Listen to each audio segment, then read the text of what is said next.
Mayong buntag ka natong tanan. Once again, welcome to the Vicente Sotto lecture series. For those who have only recently joined us, this series focuses on Cebu's literary, cultural, and historical heritage. Over the past 2 years, we've had the privilege of learning from esteemed researchers and writers on various aspects of Cebuano studies, including pre-war Cebuano fantasy novels, special research archives, Cebuano Christmas traditions, local cinema studies, Cebuano poetry, history, and traditions. Today, we are honored to have a distinguished guest, Dr. Rolando Borrinaga, sharing his insights with us. But first, let us give a warm welcome to Mr. Jose Antonio Dasig, who will officially open today's program.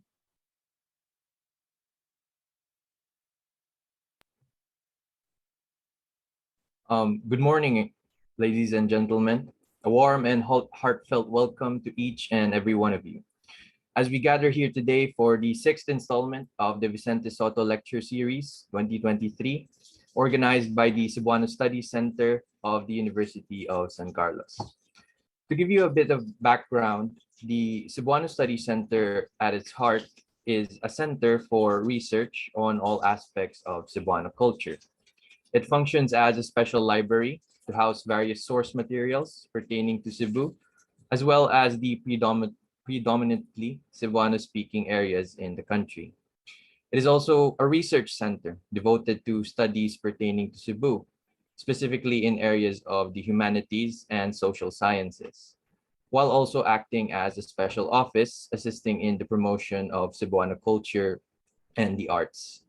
So throughout the years, the Cebuano Studies Center has played an active role in enhancing cultural awareness within the Cebuano community, not only through its functions as a public library and a center of educational activities, but also through the assistance it has extended to local governments and various community associations. Indeed, the Cebuano Studies Center stands as a beacon of education, research, and preservation and its unwavering commitment to the Cebuano culture. One such example of that commitment is the monthly Vicente Sotto lecture series. Revived under the direction of Dr. Hope Saban-Panyu, the monthly lecture series aims to add to the discourse on Cebuano culture, arts, and history. So with these lectures, we aim to add to the discourse on Cebuano culture, and we hope to make the rich cultural heritage of Cebu more visible to the general public and create a space where we can discuss with various esteemed speakers on Cebuano studies. So today we have the honor to listen to a lecture from one such expert steeped in knowledge about Cebuano history, Dr. Rolando Borrinaga, through his discussion on the decade-long Biliran Religious Revolt of 1765 to 1774.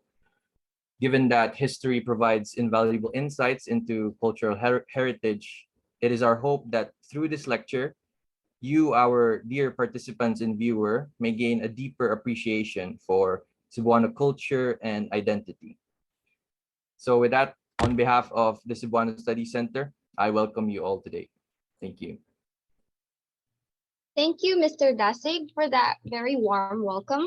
Now we reach the much anticipated segment of our program that I'm certain many of us have been eagerly waiting. A gentle reminder to all that following the lecture, we will have an open forum where you can actively participate by posting your questions. Please feel free to post your questions on the chat box while the lecture is ongoing so that we can take them up during the interactive session. And without further ado, it is my pleasure to introduce our speaker. Dr. Rolando Borrinaga is the author of the Balangiga Conflict Revisited, finalist for the 2003 National Book Award in History, Leyte-Samar Shadows, Essays on the History of Eastern Visayas. Surat Binisaya, Deciphering Ancient Visayan Writing and Language, and co-translator, co-editor of the Colonial Odyssey of Leyte, winner of the 2006 National Book Award for Translation. These 4 books were published by the New Day Publishers. He is also co-editor of Hidden in Leyte, the Orville A. Babcock Diary of World War II, 1941 to 1945, published by the Ramon Aboitiz Foundation Incorporated in Cebu City.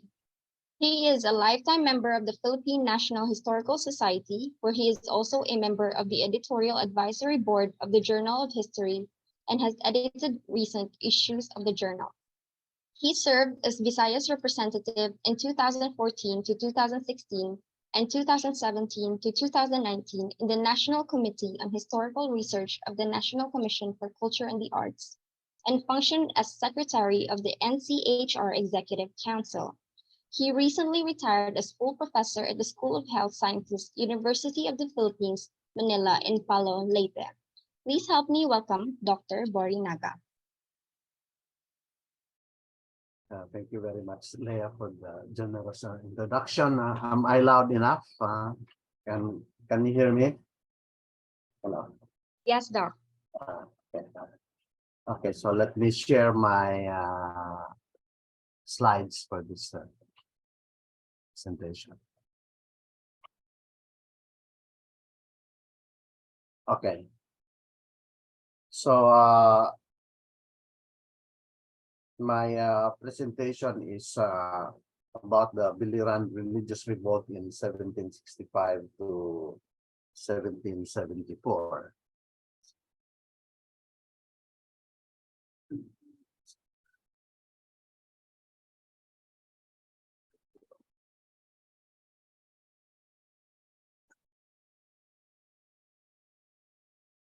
Okay, this slide shows the map of Biliran province north of Leyte, and it had a population of 179,312 as of the 2020 census. Now I had actually presented this an early version of this lecture in 2005 a national conference, the Philippine National Historical Society, and this was published in 2006. For those of you who have already read my papers in the journal in my book 2000 Leyte-Samar Shadows, hang on, because I will give updates of new data based on what I have gathered across the years since the publication of this paper years ago. Now, the impact of the paper presented in 2005 and published in 2006, it was actually solicited by the National Historical Commission of the Philippines, then National Historical Institute, and it was used as basis for the installation of the first historical marker in Biliran province, installed at Watchtower on just outside the Biliran municipality at this time. Now, this lecture I present the decade-long Biliran Religious Revolt from 1765 to 1774. It was a Filipino revolt that has yet to find its way and importance in our national history textbooks. I reconstruct its possible origin, its communal activities that can be inferred from documents, extant folklore, place names, and monuments, and its impact on the folk religious practices of the Leyte-Samar region, as well as its legacy for local millenarian movements, including the Pulahan movement during the early American period over the next 2 centuries.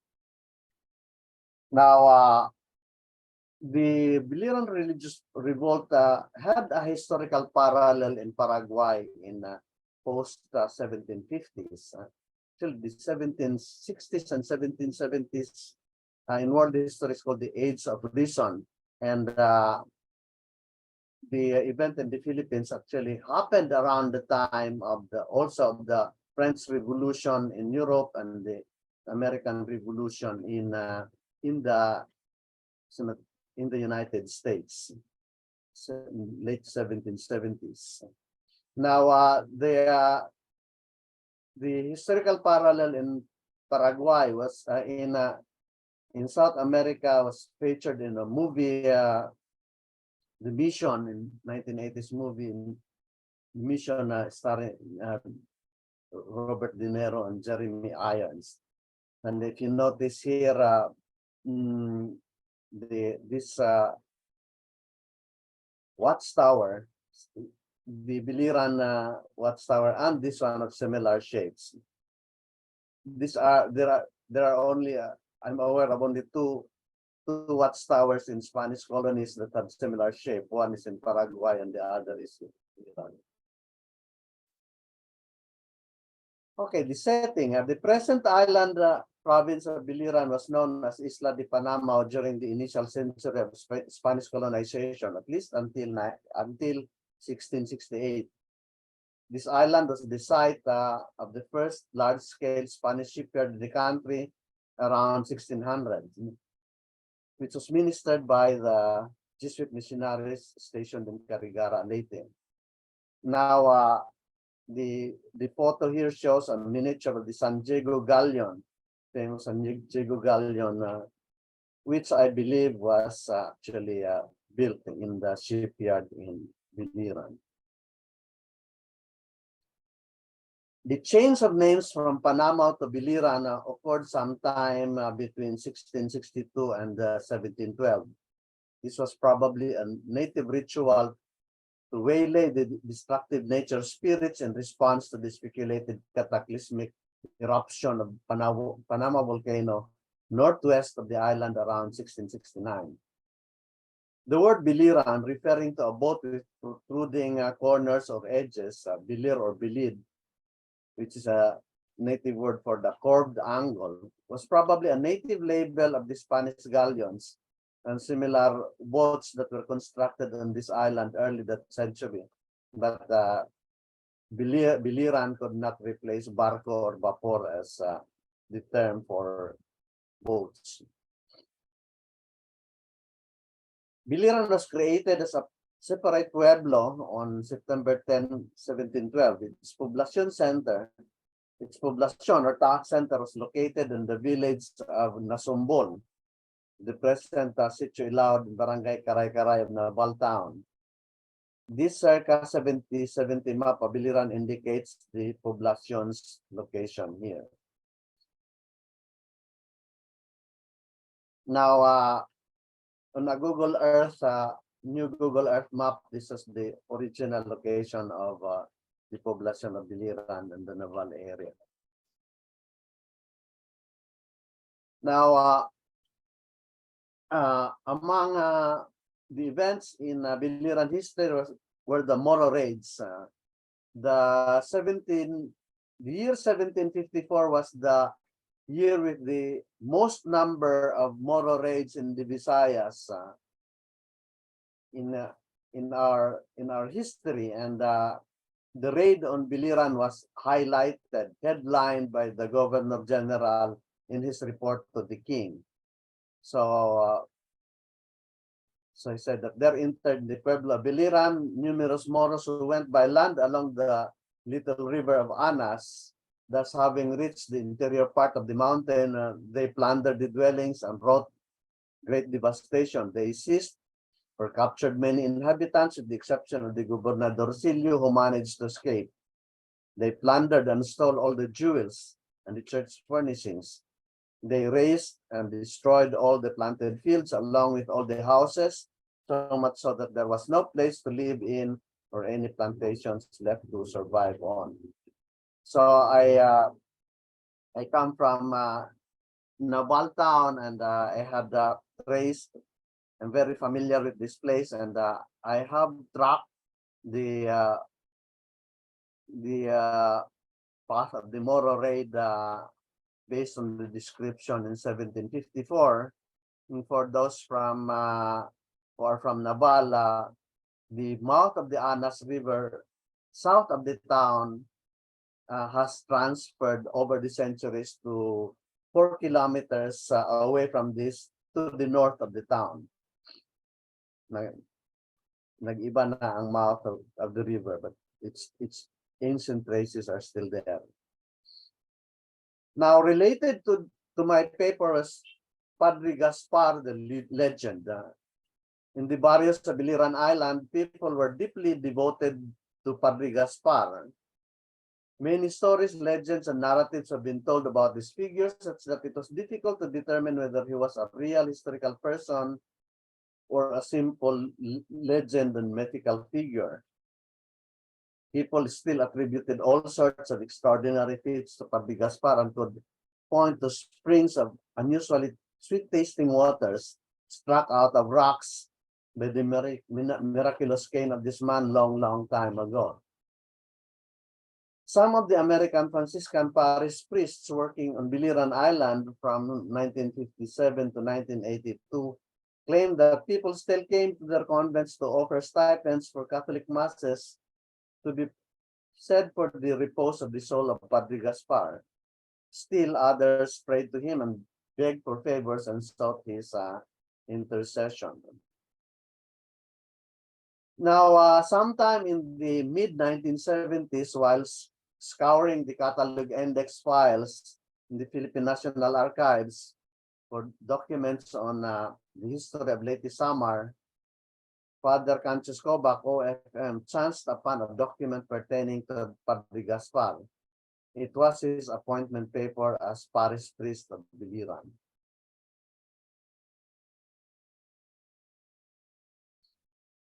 Now, Padre Gaspar Ignacio de Guevara was a secular priest who was born in Parana, Samar.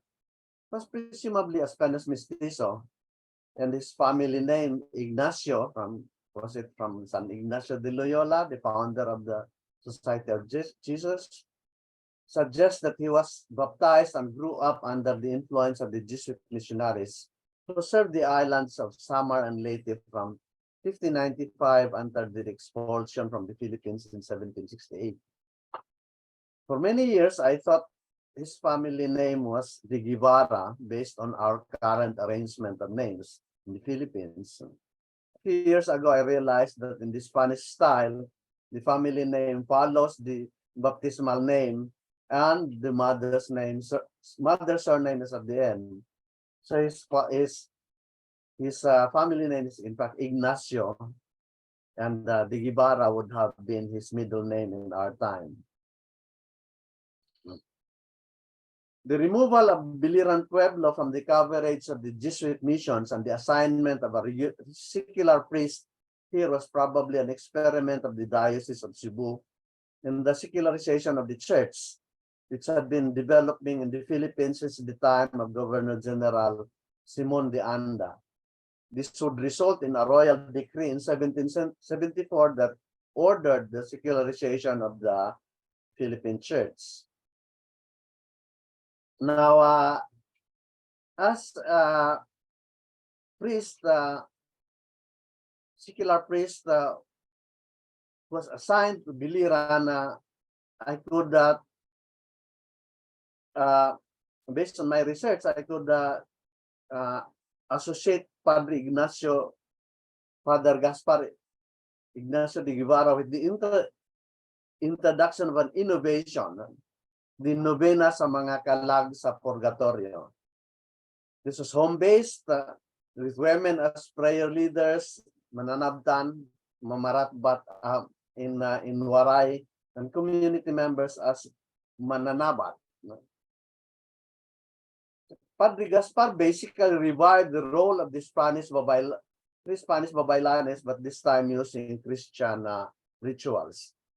So until his assignment as secular parish priest of Biliran, until that time, the Jesuits were complaining that they could attend only to 3 out of 10 people, dying people. They can only attend three out of them, about 30% before they die, to perform the ceremonies or something like that.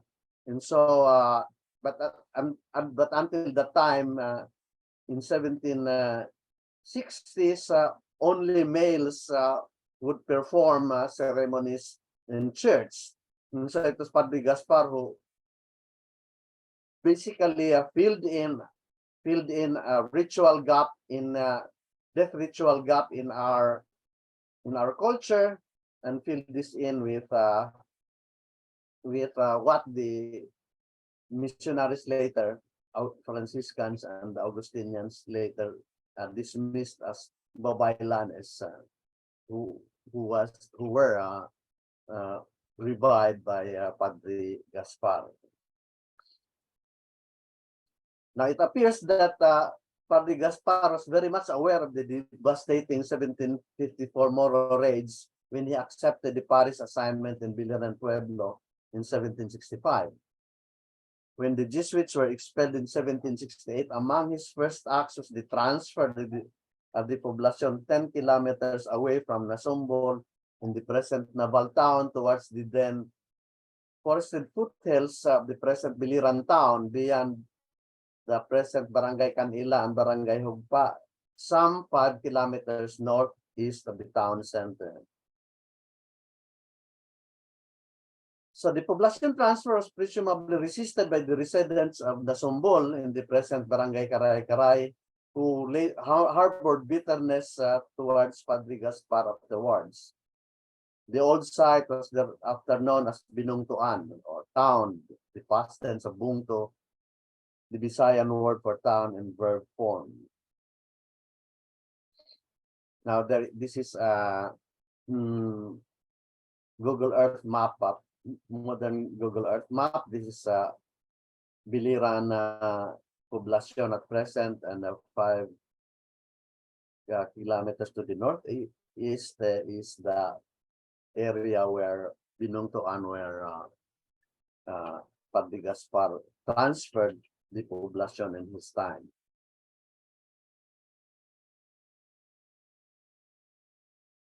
Now, the new settlement was called Albacia, and when I conducted my research, nobody could tell what Albacia meant, but in the dictionary it says it is the Spanish word for executor of the testament.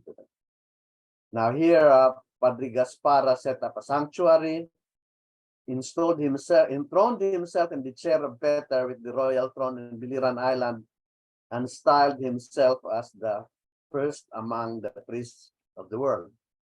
He was a Catholic priest, but he actually established his own religion with a certain set of belief systems. Now, when I researched this in early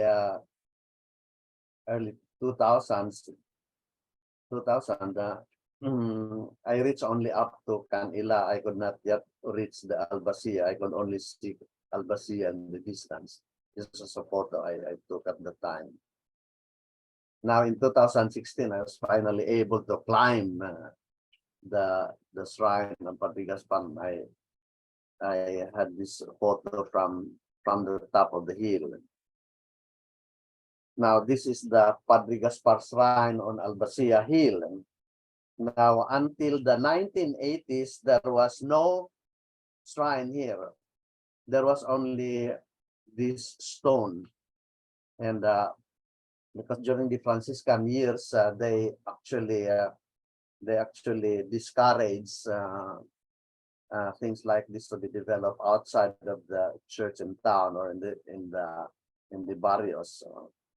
So this is a post-Franciscan development. So I asked somebody, now the Vicar General of Palo, at the time he was assigned in Biliran, and he was invited to go to Albacia, to Padre Gaspar area, and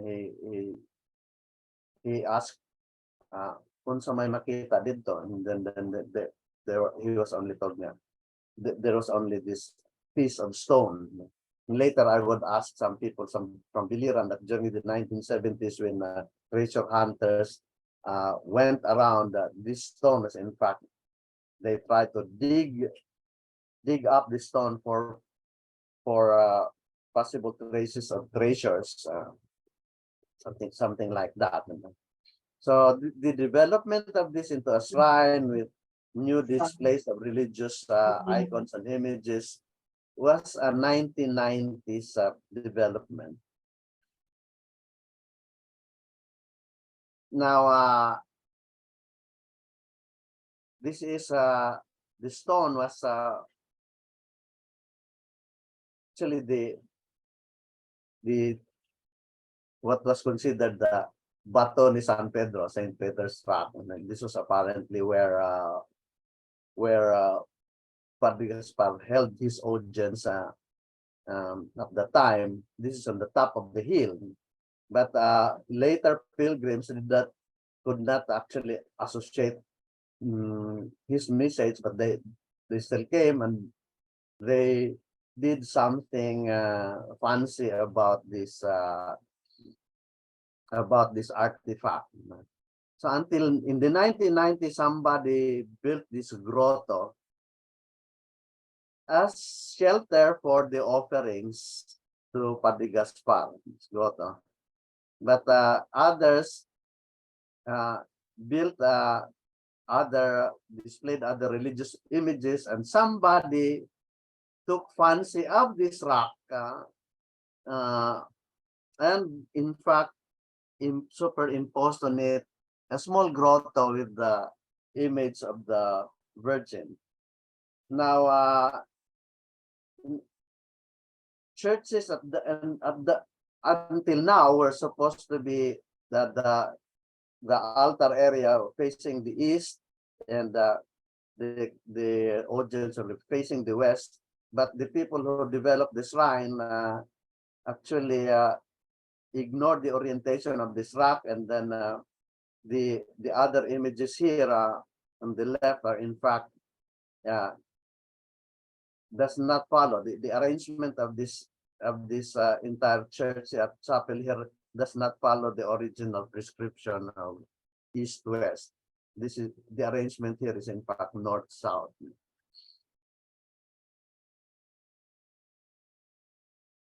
Now, folklore has it that during the tenure of Padre Gaspar in Albacia, there was a severe drought, and the people there were clamoring for water. And so there is this folklore that Padre Gaspar followed his rooster, and this rooster scratched a piece of ground not far from his stone thrown there.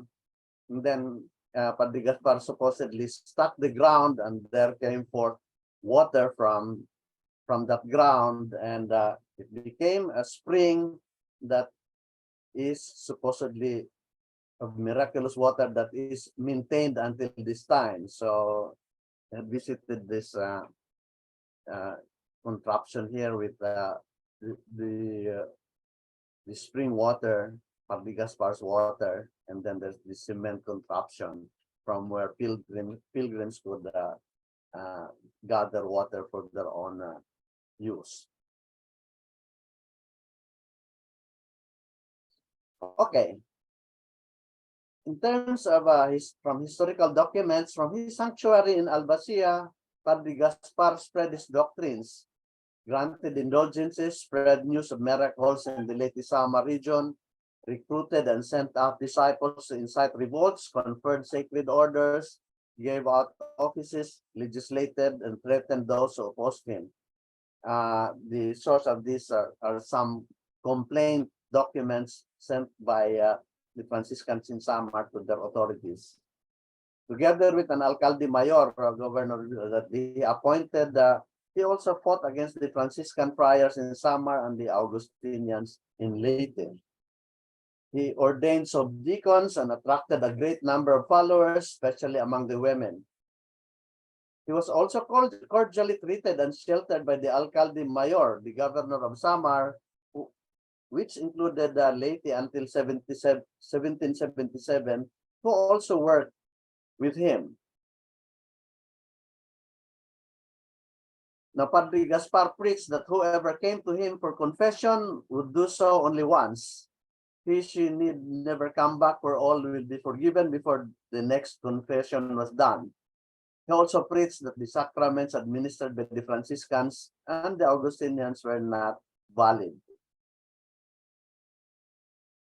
Now, Padre Gaspar's influence was reportedly strong in the pueblos of Giwan, Basay, Villarreal, Calbiga, Paranas, Gandara, Catubig, Sulat, and Burungan on Samar Island. Since his influence is also felt in the other pueblos of Catarman, Lawang, and Kapul, this indicates that this priest virtually exerted influence throughout the island, Samar. Near Burungan, a woman disciple of Padre Gaspar set up a sanctuary, and large groups of people would travel there in procession with lighted candles. Now, the originator of this shrine in Sulangan, Giwan, Eastern Samar was probably a Mananabdan follower of Padre Gaspar. Now, Sulangan became a pilgrimage site for San Antonio de Padua, which was introduced by the Franciscans. In Leyte, Padre Gaspar also exerted influence in many pueblos. Here, an Augustinian friar reported in 1770 that children from 6 to 12 years old would run away upon seeing priests from their order. He would learn later that this behavior was attributed to the Babaylanes, that was his term, presumably Padre Gaspar's corps of women Mananabdans, who had announced in all the towns that the new priests with white habits, this is the Augustinians, had orders to maim boys and send them to Europe to be used as fishing bait or to fatten the tigers of the King of Spain. Now, the originator of this shrine in Pumpunan by Leyte was probably also a Mananabdan follower of Padre Gaspar. Pumpunan had also become a pilgrimage site in our day for San Antonio de Padua. Padre Gaspar clearly represented a threat to the Franciscan priests in Samar and the Augustinians in Leyte. He was captured and killed by Moro raiders sometime in 1774. The Franciscans in Samar believed that if the Moros had not caught him, there would not today, this was in the report 1775, be a Christian left on Samar and Leyte. Now, the Moro raiders finally chanced upon Padre Gaspar sometime in early 1774. They probably captured him in the vicinity of Barangay Pinamihagan, literally place of abduction in the present Colaba town, perhaps along with Don Juan Miguel del Castillo, the alcalde mayor of Catbalogan, Samar. Castillo was eventually ransomed from his Muslim captors through negotiations conducted by Father Miguel Rico de Jesus, a Franciscan, who had been repeatedly harassed by Padre Gaspar's followers in Samar. The Spanish documents are silent about this, but recorded folklore mentioned that the Muslim captors brought Padre Gaspar to Sipul, literally knife, presumably Tagasipol Islet between Kawayan and Maripipi. This islet was probably a base of Moro raiders during those years. Near here, they drowned the priest to death by tying a large rock to his body and throwing him to the sea, an act probably accompanied by jeering and mocking. So I tried to trace to associate folklore with an actual map. The place of abduction could have been here in Pinamihagan, east of Biliran Island, but the Padre Gaspar was drowned to death here in Tagasipol Islet.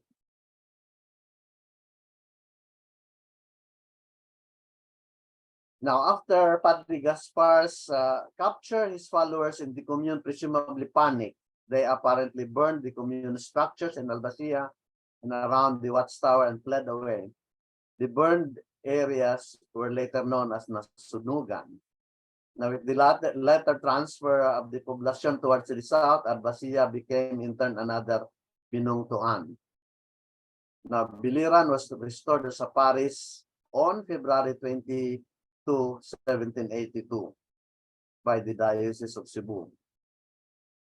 Padre Gaspar probably died on the third Sunday of February 1774. This date is observed as Padre Gaspar's feast day in the upland barangays of Biliran town, and the fiesta is celebrated at his shrine on Albacia Hill. It appears that Padre Gaspar in Albacia experimented with commune society living with him as the executor of his version of the Divine Testament. He might have imbibed the commune idea from the Jesuits in Samar before they were expelled from the Philippines in 1768. Around that era, the Jesuits in South America conducted a similar utopian experiment among the Guarani Indians in the mountains of Paraguay. The Jesuits' experience with the Guarani Indians was the theme of the critically acclaimed feature movie The Mission, which was released in 1986. You can actually watch the movie The Mission. It's available on YouTube. Now, extant folklore in Biliran province provide other details and nuances that would point to Padre Gaspar's career as a revolutionary, though heretic priest. There still exists in the folk mind the tale of a city in the mountain of Panamao and of mythical boats from Isla de Panamao that exported cargoes of cacao seeds to Manila. Padre Gaspar's mountain settlement, with its lights presumably visible at night from northern Leyte, geography could qualify for this mythical city, and which presumably increased in glow and scope with later retelling. And the boats that exported cacao seeds and other goods from Panama to Manila might have been the island's direct link to the colonial economy at the time. Now, the Biliran commune apparently involved the movement of a large number of people who came in and out as groups. Place names in southern Biliran provide theoretical hints of the movements, locations, and group identities of these people. Now, one old place name was Manogsok. The natives of Biliran referred to the commune in Albacia as Manogsok. Most of them did not know the meaning of Albacia.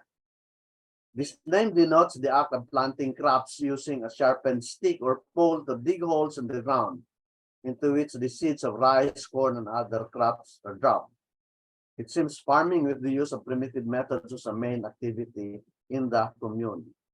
The use of plow and carabao farming was introduced only by the Augustinians after they replaced the Jesuits in late 1768. And then there's this place called Muog. This is the barrio that covered the territory of Albacia, Canila, and Pinangumahan in the 1903 census. Now, when I wrote my original paper in 2005, I labeled this place as a place of pilgrimage as suggested by one author I had read at the time. But in 2021, I had gathered additional data now available in the internet. I realized that Muog is in fact a high house built on the branches of some tall tree and used as a watchtower. So this illustration here came from Father Alcina's illustrations. Now, if the house was used as a private residence, it was called Ili. But if it had a public function and used as a watchtower, then it was called Muog. Then Binungtuan, Old Town area. The area around Padre Gaspar Shrine and Albacia is now called Binungtuan by the Biliranos. Then Pinangumhan, the present barangay Pinangumhan, literally farm area, might have been the general farming area of the members of the Biliran commune. Canila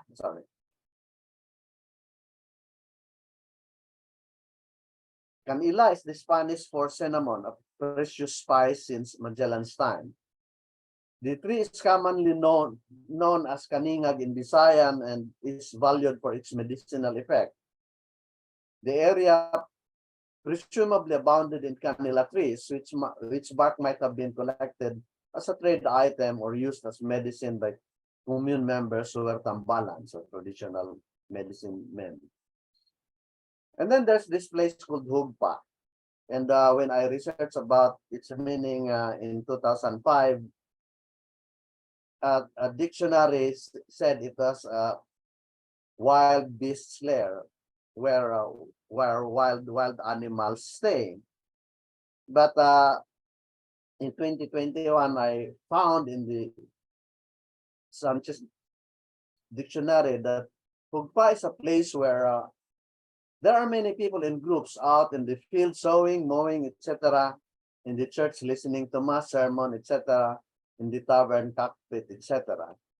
So in a sense, Hugpa was in fact a label for people who had settled around the Biliran commune and engaged in the usual societal activities.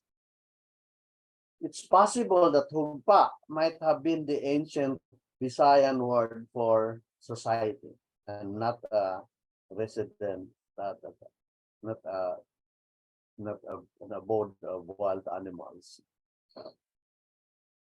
Now, Busali, Barangay Busali in Biliran, when I asked about its meaning in 2005, some people said it's might have come from Sali, to join. Now, Busali was the main entry point for people who wanted to join the Biliran commune. Now, in 2021, okay, I reviewed the materials I had in my collection. Then, in fact, Busali is the ancient Binisaya word for amulet or talisman that gives a person some special powers that border on the incredible. The equivalent and common Tagalog word is anting-anting. In ancient Bisaya, it is Busali. Sanggalang, read the Sanggalang, literally partners only. This seemed to have been a colony of mercenary people who acted as the standing army of the commune.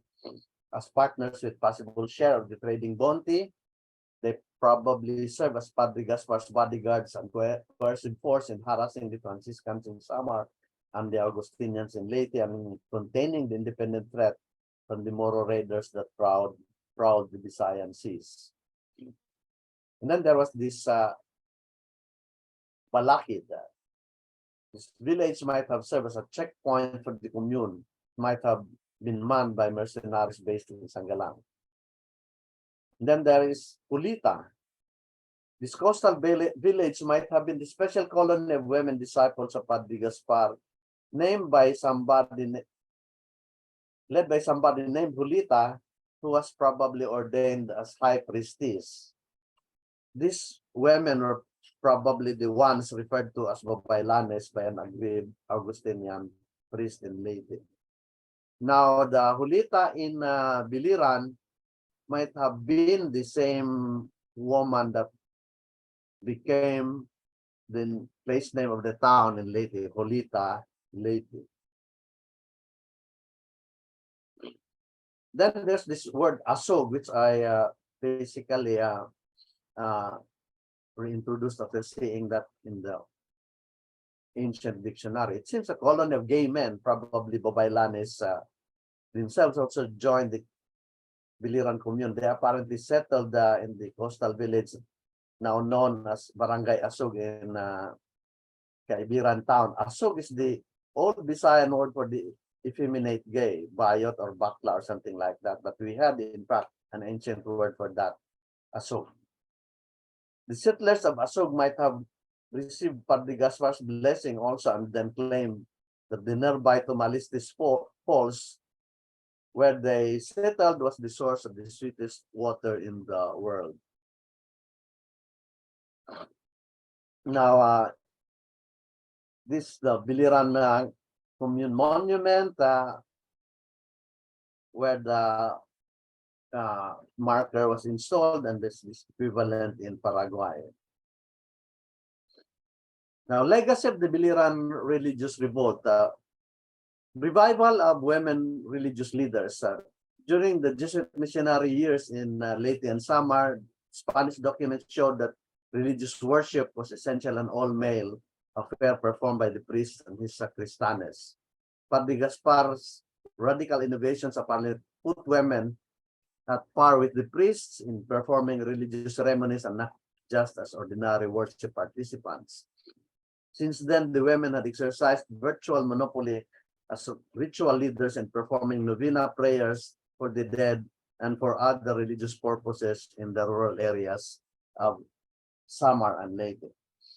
Earlier, I showed a photo of the novena para sa kalag sa purgatorio, and one of the refrain there is sa kalag sa langob nga among gipuy-an imo kaming panabangan. So there was always this debate until the time of Father Alcina kung saan ang langit, asa ang langit. So the friars would say it's somewhere up, but the natives would argue that, well, that heaven might be somewhere down where it is cooler, and the souls in purgatory stayed in some langob nga among gipuy-an imo kaming panabangan. It was an unresolved issue, so much so that the novena sa kalag sa purgatorio had been an illegal novena which received superior permission only from the Diocese of Cebu, I think in 2012 or 11 years ago. So for centuries, it was an illegal novena. Now, another legacy is the rebellions in Samar. The rebellions in Samar in the 1880s against both government and religious authorities seemed to be echoes of Padre Gaspar's religious revolt, and were most likely instigated by men and women whose forebears probably had extensive practice in belligerence and dissent through their affiliation in the Biliran commune. The hotbed of the 1880s revolt was Dap-Dap in Tarangnac, where a shrine was apparently put up by a follower of Padre Gaspar. This was later replaced with the image of the San Francisco de Assis, introduced by the Franciscans, and became a famous pilgrimage site from 1820s to the 1880s.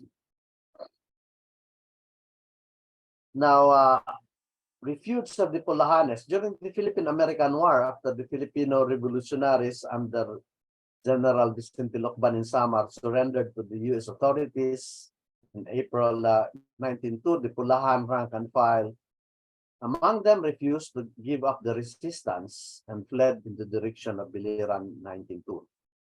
They had probably evoked the memory of the commune years when this island was still popularly known as Isla de Panamao. But instead of proceeding to Albacia, they went north to the vicinity of Mount Panamao, where the American officer Philippine constabulary captured or massacred them in droves. A major base of the Pulahanes in Samar during the Pulahan Wars early last century was in the hinterlands of Paranas, the hometown of Padre Gaspar. Now, the Pulahanes in Leyte established a base in the forest between Ormoc, Burao, and Haro Triangle, and fought the Pulahan Wars from 1902 to 1907 against the Americans in Leyte. The social organization of the Pulahanes in Leyte, led by Papa Faustino Ablen, had a strong resemblance to the organization of the Biliran commune more than a century earlier. Now, anti-Americanism. During World War II, the Pulahanes activated again in the interior of Samar, with their locus of activities in the hinterlands of Paranas, Samar, the hometown of Padre Gaspar. One of their key leaders was a woman, Bruna Fabrigar Bunang, who was involved in the Pulahan Wars during the first decade of American rule. In the main, the Pulahanes were cordial to the Japanese and served as guides for Japanese patrols searching for guerrillas. They were probably still smarting from their forebears' traumatic experiences at the hands of the Americans during a different war. Chabunang, Bruna Fabrigar, was very notorious anti-guerrilla at the time. Although she died around 1943, she was still reported by the guerrillas in Samar to General MacArthur in Australia. Now, two religious cults. A society of Tambalans, traditional medicine men who practiced their profession in the villages around Mount Panama, broke up into two different cults sometime in the 1960s. After they had separated, each group claimed that they had in their possession Padre Gaspar's miraculous cane. Whatever is the truth behind their separation, the fact remains that the legacy of Padre Gaspar was a common denominator among them. The religious cult associated with the late Curito Lambunao, described to have Rizalista features and rituals, at their headquarters in Barangay Bohol in Colaba, and had a communal abode called the Round House in the forest on the eastern side of the nearby Mount Matinao. The cult associated with the late Loreto Montives, which included the late Moises Icleo, had their headquarters in Barangay Balakson, Kawayan. The cult evolved and incorporated the Philippine Benevolent Missionaries Association, PBMA, in 1965. The PBMA is now based at Dinagat Island in Surigao del Norte, the home of the Ecleos, but Barangay Balakson remains a pilgrimage for the PBMA members. Now, in 2019, American romance novelist Jennifer Hallock published her novel called Sugar Moon, which actually fictionized what I had written in my Balangiga book, and also included the research on Pulahanes, which my son conducted, and I had also written up earlier, and it was set in that included in the setting was the site of the Biliran Religious Revolt in the 1700s. So the about 6 chapters about Biliran started with this chapter titled Moog. I think Amazon has sell copies of this novel. So that's all. Daghang salamat ug maayong buntag kanatong tanan.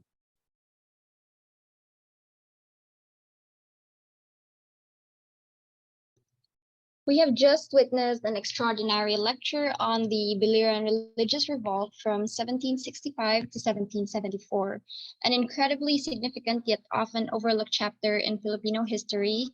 Dr. Borrinaga brilliantly reconstructed the possible origins of this revolt, piecing together its activities through historical documents, folk tales, place names, and monuments. Thank you, Dr. Borrinaga, for enlightening us in this lesser known but incredibly significant revolt. The Biliran Religious Revolt deserves its rightful place in our historical narrative. And thanks to today's lecture, we now have a deeper understanding of its historical significance and lasting influence. And now we've asked Dr. Borrinaga to answer some of the questions you guys have posted on the chat box. We will do our best to address as many of them as possible within the time constraints we have. So we have the first question here from Ferdinand Pagao, Schools Division of Taguig City and Pateros. The question is, was the canila grown in Biliran comparable to the ones cultivated in Mindanao and Indonesia in terms of quality? Most likely, that there's only one kaningag, at least in the Visayas. We call it kaningag. Still used by Tambalans. Yes. Okay, thank you for that answer, Doc. We have one more question from Joshua Atienza. You mentioned that Biliran changed its name from Panamao to present-day Biliran.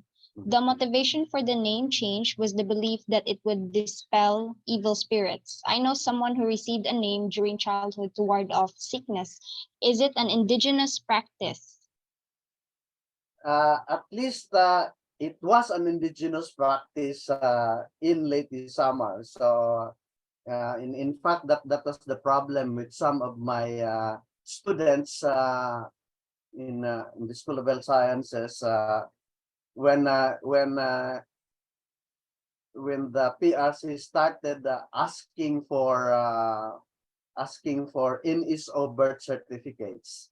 So I in fact had one student who finished College of Medicine when he took the licensure exam for midwifery and nursing, no problem, because they were just required the transcript was enough, but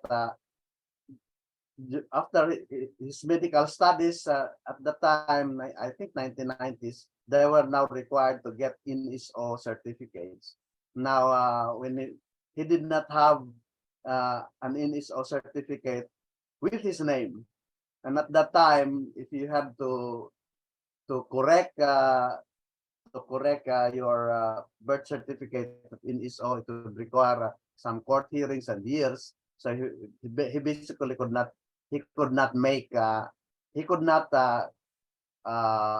take the board exam for physicians, and there were other students with that problem. Iba ang birth name na kuan sa NSO niya, lain na ang ilang gihatag sa pag-eskwela nila, because when they're still children, giliwanan ng ilang pangalan kay masinakit nun ko na sila, so that was the only way. It was a tradition in rural Leyte-Samar, and it could have affected also the name from Panama to Biliran during ancient times. I see. We have another question also from Joshua Atienza still. He said, do the religious revolts and movements in the Philippines have explicitly millenarian characters? At least that's what I have found here in Biliran. I know that many other revolts had also millenarian characters. But insofar as in Region 8, in Leyte-Samar, many of these small revolts, Pulahanes, actually really started with the Biliran Religious Revolt, had their origins there.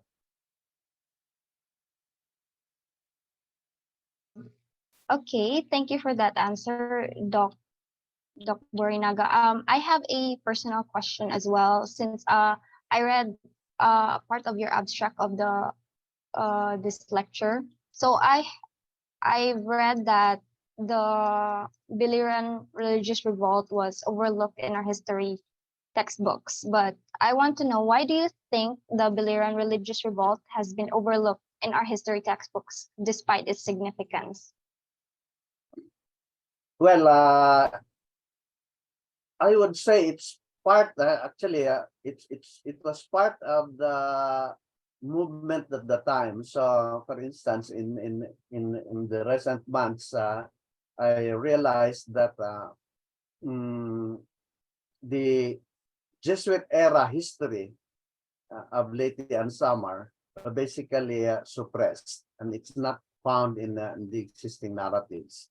And just this morning, I actually posted an order of the king at the time to, in fact, suppress the Jesuit years, and in fact, the Biliran Religious Revolt was a protest, a native protest against also expulsion of the Jesuits, and the authorities could not impose the order of the king to basically charge everybody as criminals, because it involved the protest in Leyte-Samar involved the entire population. They could so the authorities at the time in 1770s ignored the order of the king to prosecute those who basically made actions or comments about the expulsion of the Jesuits. I see. So it was very hard for them to write about it as well back then, no? Yeah. Doc. Okay, thank you so much for clearing that up as well. It's very nice that you've also opened it up here. I have other questions I received privately here. So there's a question sent that as the paper mentions the use of extant folklore, place names, and monuments to infer the communal activities of the revolt. Can you provide examples on how these sources were utilized and what insights they provided into the revolt? Well, in fact, I'm among the first to use toponymy, study of place names in the region, and at least 3/4 of the barangay names in Biliran town were all associated with this revolt, Biliran Religious Revolt. And I basically mentioned and explained some of these place names during my lecture.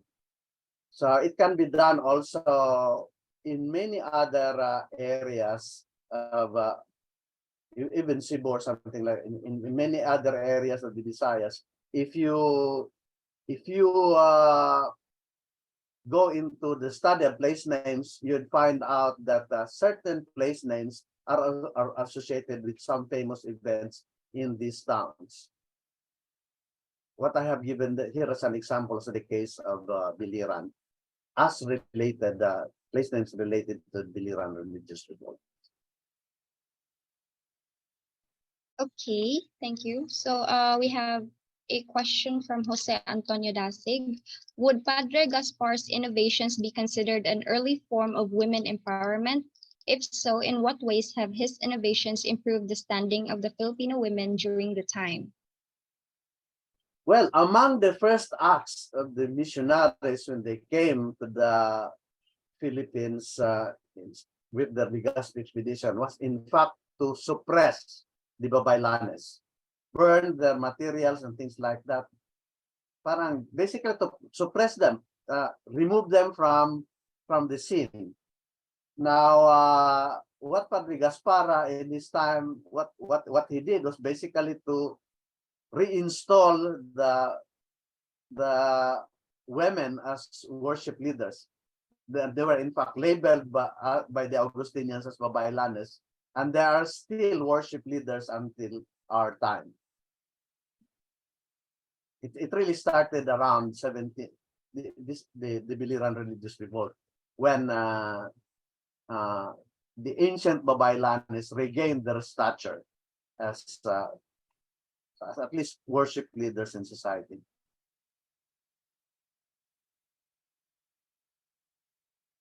Okay, we have a question from Zach Netan L. Are the residents in the present Barangay Asog aware of the name origin of their place, considering the celebration of the Pride Month? Maybe. I'm not very sure, but I basically introduced that through the internet. I basically popularized the term for the third gender starting around 1990s. Maybe they are now aware of that. At least they're now aware. Many people that I know in the region are now aware of the term asog. Okay, we have another question here. How has the Biliran Religious Revolt been remembered and commemorated in the Leyte-Samar region? Are there any specific rituals, traditions associated with its memory? Not much, basically. Even the shrine which I visited for the first time in 2016, so it's a very quiet place. But I know from history that it was a very large society in the 1760s. But it's a very quiet place now.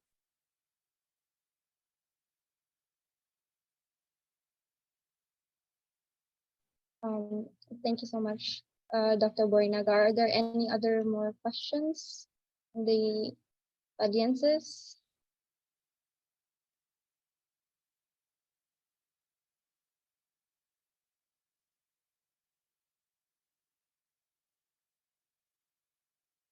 Okay, I received a message. The question is, how does the study of the Biliran Religious Revolt challenge or expand our understanding of Filipino history and the dynamics of resistance against colonial powers? Well, until our time, we really still have that protest mentality. At least a large sector of the population still has that protest mentality, which is basically also which is also basically suppressed. So, for instance, I prefer to believe that even the present communist insurgency in Leyte-Samar would have some traces to the Biliran Religious Revolt, because these are still active in places where the influence of Padre Gaspar was strongly felt in his time. In Samar, for instance, and in the areas of near Tarangnan, these are considered the hotbed of the communist insurgents in some places in Caldiga. So if the native culture, or at least protest mentality, can be viewed in those terms, then I guess the present problem of communist insurgency can be basically dealt with effectively without having to kill each other.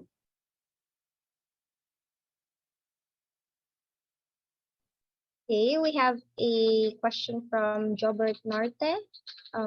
How is the Biliran Religious Revolt related or different from the Sumuroy Revolt in Samar and Bangkao Revolt in Leyte? Well, the Biliran Religious Revolt actually got inspiration and traces from the Bangkao Revolt in Leyte and the Sumuroy Revolt in Northern Samar. Parang it really started with the Bangkao Revolt, and then Sumuroy got inspiration from the Bangkao Revolt, and the people of Leyte-Samar who followed Padre Gaspar also got their inspiration from what happened to Bangkao and Sumuroy in the 1600s. So parang there's always this thread, continuity. We call that in history, we call it continuity.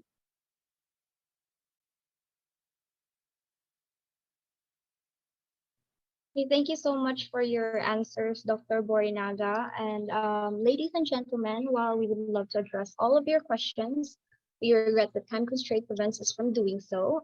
If you have any further inquiries, please don't hesitate to message the Cebuano Study Center page on Facebook, and we will gladly forward them to our esteemed speaker. Now let us express our heartfelt gratitude to our distinguished lecturer. To honor his invaluable contribution, we have prepared a certificate of appreciation. I would like to invite Mr. Dasig to present and read the certificate.